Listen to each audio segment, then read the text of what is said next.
As she said, I'm an artist in the cultural group Queendom, and I'm also deputy chairperson of the Norwegian Arts Council, or Arts Council Norway, as is the official name. I'm going to focus on arts and culture because it is my field, but also because I think that there are things that go on in the arts and culture field that can tell us something about how society in Norway works as a whole. I hope that some of you will find parallels maybe to experiences that you've had in your own life, whether you're a student, a job seeker, or if you're already employed in private or public sector.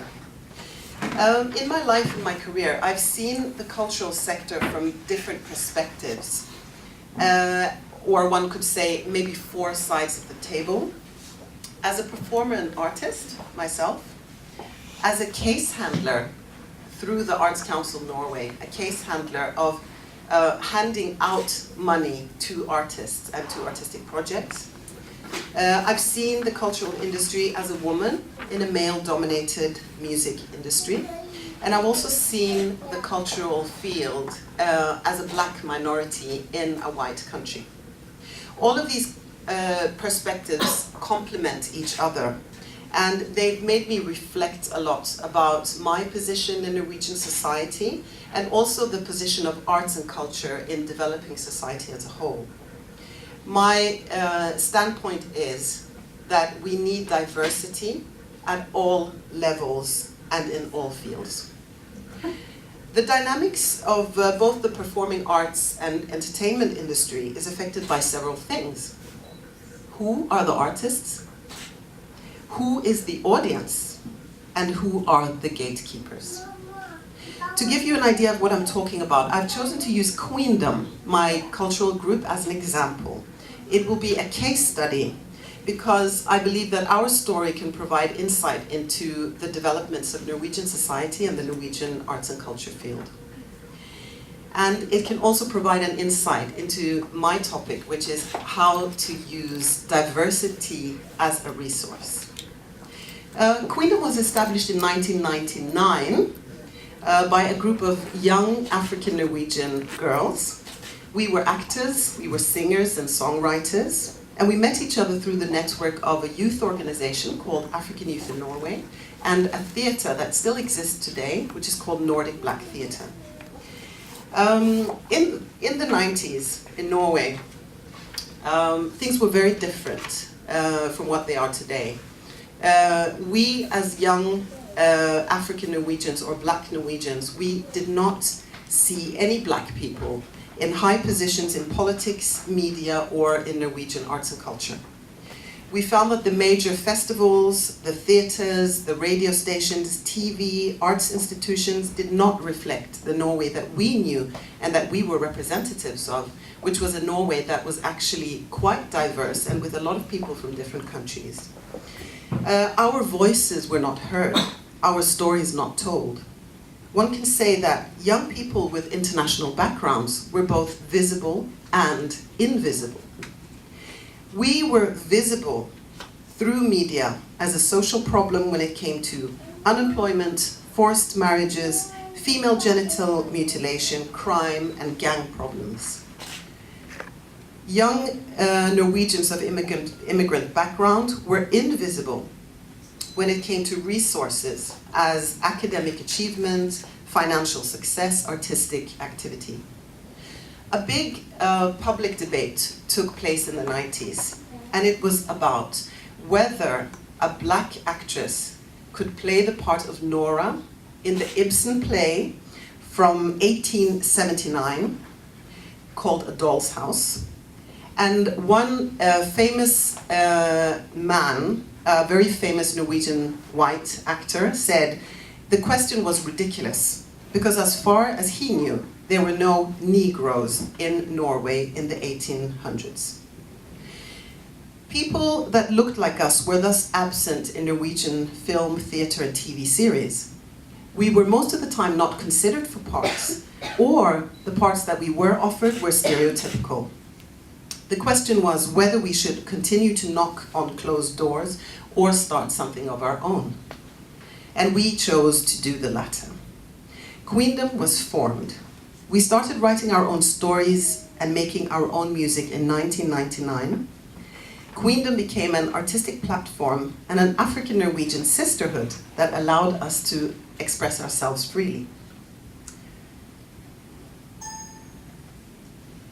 We premiered in 1999 with a comedy show called Queendom on the Rocks, the world seen through the eyes of 5 black women. We had a political agenda and we were not afraid to use humor to get our points across. In our comedy shows, we made fun of Norwegians and Africans, men and women, Norwegian politics, and ourselves. The newspaper Aftenposten called it Queentastic. We later went on to produce 2 other comedy shows, and the most well-known one, was called Integrert som fan, integrated like hell. It gave us great reviews and a lot of media attention and a lot of audiences. Queendom didn't only bring new stories into the art scene. We also used other types of artistic expressions that were not common in Norway at the time. Inspired by other black artists, we performed slam poetry and spoken word before Norwegians even had heard about it. We performed Maya Angelou texts and blended hip-hop, soul, and African music at a time when the rest of Norway was listening to pop, rock, folk, and country music. Queendom became the start of a long career using our diverse cultural backgrounds as an artistic resource. Inspired by Nigerian Afrobeat music, Ethiopian jazz, American soul, and writing about funny and frustrating experiences as a black minority in a white country, we started developing our own unique genre, a style that is still unique to us today. Queendom never fit into any category. We were too funny to be considered part of the intellectual art scene. We were too political to be called stand-up comedians. We were too thought-provoking to become commercial pop stars, and we were too entertaining to be dismissed. Over the past 15 years, Queendom has performed for ministers, the royal family, Nobel Peace Prize laureates, and regular people all over the country. We went from being outsiders to being insiders. And how could that be? I believe it's because Norway changed. During the past 15 to 20 years, from the time I was young until now, Norway has changed into a much more globalized international society, and Queendom in the arts field became a voice for that change. Immigration to Norway over the last 15 to 20 years has forever changed Norwegian demographics and the perception of what it means to be a Norwegian. When we grew up, a Norwegian was white, blonde, and Christian, and obviously we did not fit into any of those categories. The music industry in Norway was dominated by white Norwegian artists who made music for a white Norwegian audience. Today, artists and audiences are not what they used to be. 13% of the Norwegian population are immigrants or children of immigrants. And in Oslo, nearly 1 out of 3 has a family background from a country other than Norway. That means the cultural industry in Norway reflects the development in society in general, and as society has become more diverse, the artists and the audiences and what gets produced has also become more diverse. From the 90s, black artists and urban music gradually took over the international charts and became easily accessible, popular, and attractive to Norwegian audience. Norwegian artists who had worked underground in hip-hop communities for years now had a momentum, and Norwegian hip-hop finally took the plunge into popular music and out to the masses. This paved the way for many young artists of diverse backgrounds. In this picture, I've used the examples of Carpe Diem, popular hip-hop group, Stella Mwangi, who's a female rapper, and Mathias Jin Buds, who is one of Norway's best hip-hop dancers. Digitalization of the music industry and social media has also meant that artists all over the world work together, get inspired by each other, and develop new musical genres. It's no longer only American artists who call the shots on how music should sound around the world. Many big American stars are also inspired by trends in Africa, Asia, Latin America, and they look to other vibrant cultures for inspiration to create new styles of dance, music, and fashion. Beyoncé, as we see pictured here, Shakira, and Swedish Timbuktu are examples of this. I asked myself if arts can change society. We've experienced through the 15 years that Queendom has existed that we hit a nerve with the public because we are anchored in Norwegian culture, but we are influenced by our multicultural backgrounds. And in that sense, we represent Norwegian culture of today. This is a picture from our last production, which was last year. The production was called Ja, vi elsker, which is the first sentence of the Norwegian national anthem. And last year, 2013, Norway celebrated 100 years of women's suffrage, women's right to vote. For the first time, we made a play, a musical play, that was not about anything multicultural. It was not about black and white issues. It was about the Norwegian women's movement, the history of the women's movement, how they fought to give us the rights that we enjoy today. And when we took this photo, many people said that they found it interesting because we were dressed as women living in the 1800s, very much inspired by actually specific women that were very vital and central to the fight for women's right to vote in Norway. For instance, this one in the middle, Gina Krog. But when you look at our faces, you see how Norway has become international. So we were talking about the stories of women 100 years ago, but through this we also show who is the Norwegian woman today. I am the Norwegian woman today. You are Norwegian women of today. And that is, in a way, a symbol of the big changes that have taken place in Norwegian society. Queendom has also maybe been different from many other cultural groups because we've always been very engaged, I would say, in political issues. I think being brought up as a minority and having had to struggle with a lot of things to get accepted in society, to find a place and to be able to kind of carve out a space for yourself in order to be able to say, I am a Norwegian and I claim my place in the society.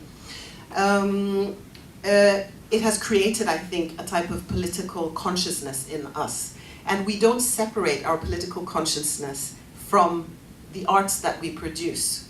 So when we write songs, when we write lyrics, when we write slam poetry, whatever it is, you will always find issues that engage us and that are relevant to our lives. And what we've discovered is that those issues also, they hit a nerve with a lot of other people because they've had similar experiences.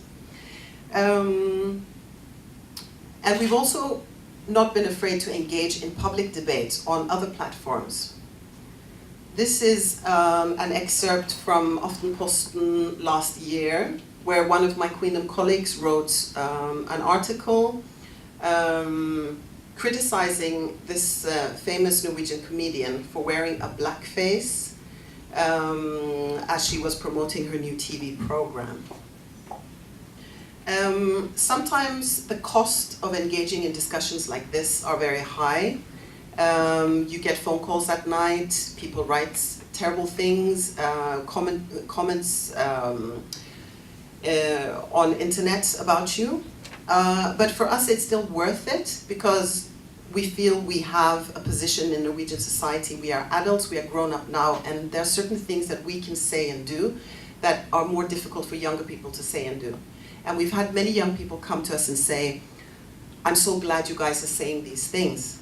I feel the same way, or I've experienced the same things, but I don't know who I'm going to talk to, you know, about those things, or I'm too afraid. I've had people also in the acting industry, other actors who have, you know, Asian or African backgrounds, who say, oh gosh, you guys are brave because you're actually doing these things and you're saying it out loud. I'm afraid if I do that, nobody's ever going to hire me. Everybody's going to say she's a troublemaker. I'm at the point now where I don't care, because I have my own platform. We've made our own platform for expressing ourselves. So I don't care if the film director doesn't call me, because I can do for myself. But as a young actress, I also felt the way that they're feeling. I remember when we were touring the west coast of Norway, we went to many, many small villages. We were on a school tour. And some places, you know, you would have like 300 you know, young people in the audience, and you would see maybe one brown face. And some of those people would come to us afterwards and say, it's the first time that I'm seeing people who look like me on stage. I've always wanted to do theater, or I've always wanted to sing, but I don't have any role models. You know, it's aspiring for me, and I'm glad you guys are saying the things that I'm afraid to say.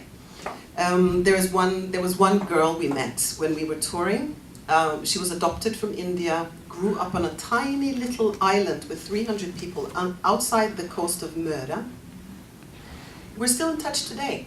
You know, she wrote us an email after we had performed at her school. She said, for me, Queendom is a friend, a spouse, and a sister. And when you leave my school, I miss you as if you were the air I breathe. You have made my life better, and I'm so incredibly proud to be a black girl in Norway now, after having gotten to know Queendom. So, and some of them we've stayed in touch on Facebook for a long time. They ask us about things that maybe they're afraid of asking their parents about. So I find that in that sense, you could say that the artistic work we do is in a way also changing society, but from the micro perspective, from the individual perspective. And I think strengthening individual identity and individual self-esteem in the long run turns to societal change. This is another example from, I think it was last year. Yes, this was also last year. I wrote an essay, a personal essay that was published by Aschehoug last year. It was called Afropolit, and it created a lot of debate because I was explaining the mechanisms that happen when casting agents are looking for people for parts. The way that they would call, in my essay I'm writing like ring ring, and then it's like, hello, we have a little brown boy, you know, in our TV series we need a brown mother. Hello, we need somebody to portray, you know, an immigrant woman who doesn't know how to speak English and she's beaten by her husband. Hello, we're looking for some person who can play a refugee from Africa. Oh, hello, you know, it's like again and again and again, very kind of stereotypical images. I wrote this, and just after I'd written and launched my essay, I got a phone call. Hello, this is from the casting agent so-and-so. We have a fantastic artist, a fantastic director. He's world famous, he's won prizes. And, you know, we're looking for some people for some parts. Okay, what kind of parts? Could you please help us find some African women who can play slaves in the movie with naked breasts? You know? So, sometimes enough is enough, you know? And they argue, yes, but you have to help us. We know it's a bit sensitive. It's very difficult to find people. You have a big network. I'm not a free casting agency, for one. And secondly, I don't know any serious black actress who wants to be naked and portray a slave in a movie. If you call and offer us parts as police officers, lawyers, doctors, what have you, just, you know, normal people, you know, you could play a slave as one of those characters. But if the only times you see African women on stage or in movies, you know, I was also asked if I could play a Nigerian prostitute in a crime series, you know? It's like, if those are the only parts that are given to black actresses, don't you understand that that actually does something to people's mentality? The way they see African women will be influenced by the images you produce. So it's not just, oh, but it's just art and it's about, you know, no, you have to see how these images you are portraying influence society and influence people's attitudes towards people. So I believe it's important to take a stand and speak out when enough is enough.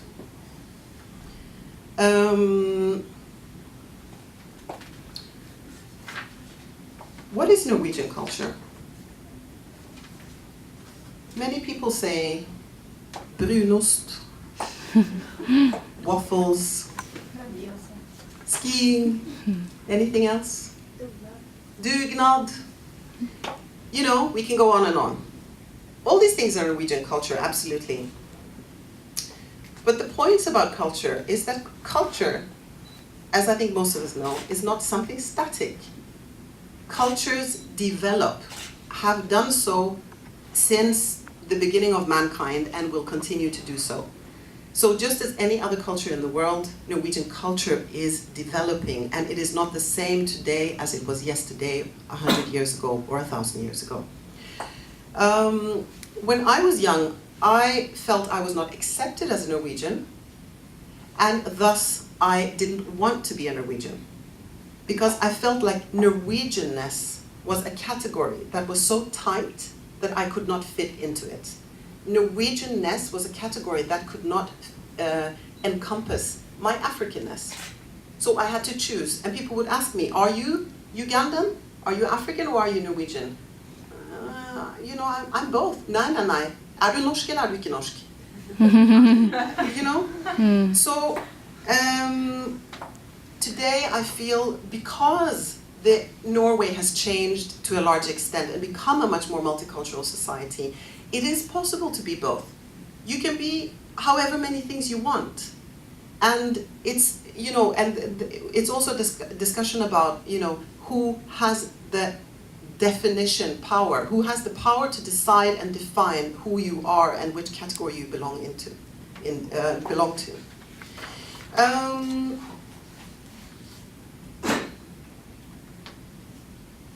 This is what I think about when I think of traditional cultures.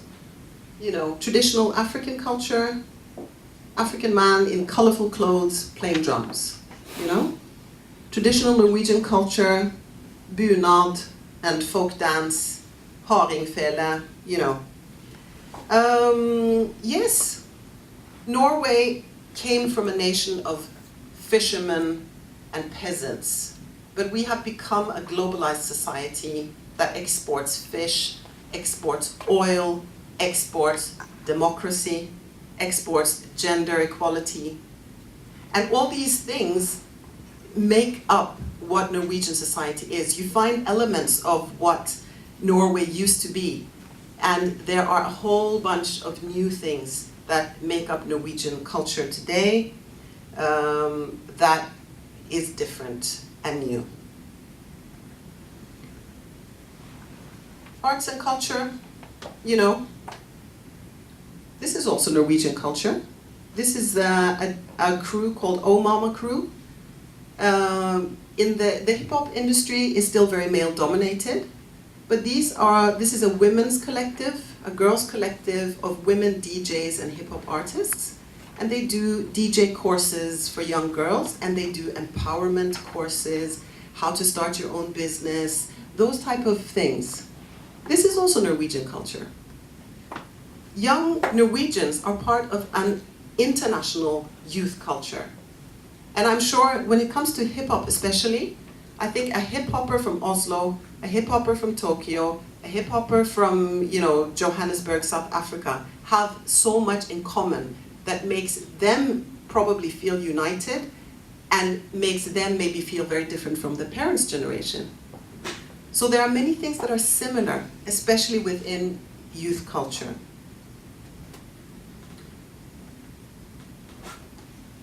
Then the question arises, if we then suppose that Norwegian culture is something else today than it was before, who gets to represent Norwegian culture in the world? Who gets to be the face of Norway? Who gets to travel and represent Norway abroad?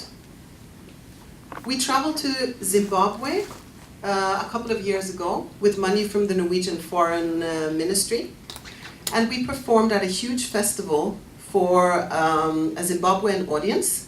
And when we arrived, we realized they had decorated the stage with a huge Norwegian flag. And that made us realize that at that point, we represented Norway as a country. We were part of, how can I put it, a cultural diplomacy, where Norway is branding itself through culture, arts and culture, showing off some of the best stuff they have to offer, showing off what is going on in Norwegian culture. And they did so using a Nigerian, Ugandan, Ethiopian, Norwegian group, performing music that has African influence, American influence, what have you. So that tells us that things are changing and things have changed. This is also Norwegian export. You know them? Envy? These guys are two young guys. They come from my neighborhood, Holmlia. And they have just paved their way into the music industry. They have a manager who's like one guy just from my hood as well. Young people in their 20s, they are climbing the Billboard music list in the United States at a rate you cannot believe. Norwegian? Of course. I mentioned earlier the importance of role models. I remember it because when I was young, I felt like I didn't have many role models that I could identify with, that had a similar type of background, outlook on life. And this is Norway today. When I grew up, as I told you, I didn't have any people of color in high positions that, you know, were leaving a mark. These are people that are influencing our societies today. Do you know them all? Are there some people here who are not acquainted with them? I can explain who they are. Hadia Tajik of Pakistani origin. She was the Norwegian Minister of Culture, and she's a very high-profile Labour Party politician. He is a lawyer and a politician for the party Venstre. Amina Sewali, she's a young singer-songwriter and actress. And remember what I said about Ibsen's Nora? She's now going to play the lead part of Solveig in the Ibsen play Per Gynt at the National Theatre, premiering in the fall. This is Madcon, big hip-hop export. Olav Chen, financial, how can I say, businessman, financial advisor. And this one here, she's one of the world's leading taekwondo sportswomen, I could say. She represents Norway, and she's won a lot of international medals, and she's of Indian origin.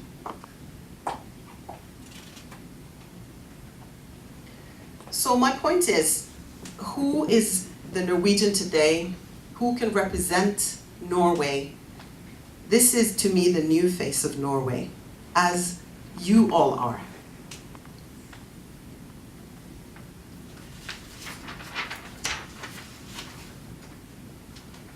To sum up, I've, how can I put it? In my mind, I want a world where we're not trying to be the same, where not everybody has to be alike. I think difference is good, because difference of ideas, different perspectives, difference breeds creativity. And I say this because Queendom as a cultural group, even though we are all African-Norwegian ladies around the same age, what have you not, we have very different personalities. We can quarrel, we fight, we give each other criticism, but the criticism comes from a place of trust and where we want to make each other better. So we've realized that our special backgrounds, our experiences, they are needed in Norwegian society. And they have also given us many advantages because they've made us very creative people. We see solutions, we don't see problems. We get to a point where we are striving to make something, we're not happy with it, and we push on, we push forward. And we've realized that the stories we tell are other stories, the expressions we use are other expressions, and that Norway as a society needs that kind of diverse comedians. Don't talk, tell the same jokes. Everybody, we all need these different perspectives. So in my artistic career, or career in general, I came to the point where I discovered that my African background was not supposed to be dealt with as a disadvantage or a handicap. It was supposed to be something that I just nurture, love, stand for, and try to use in a creative way to my advantage. And I think that when you're looking for work, you always kind of need to look at yourself and think, what is it I have that is special? Instead of just only thinking, what is it that they want me to be? I think if you have the self-esteem and the self-confidence to kind of nurture yourself and be proud of what you are and who you are, what you bring to the table. Also things, nobody's perfect, everybody has, faults and weaknesses. But if you are yourself 100% and try to be the best you that you can, I think you can reach very far. Thank you.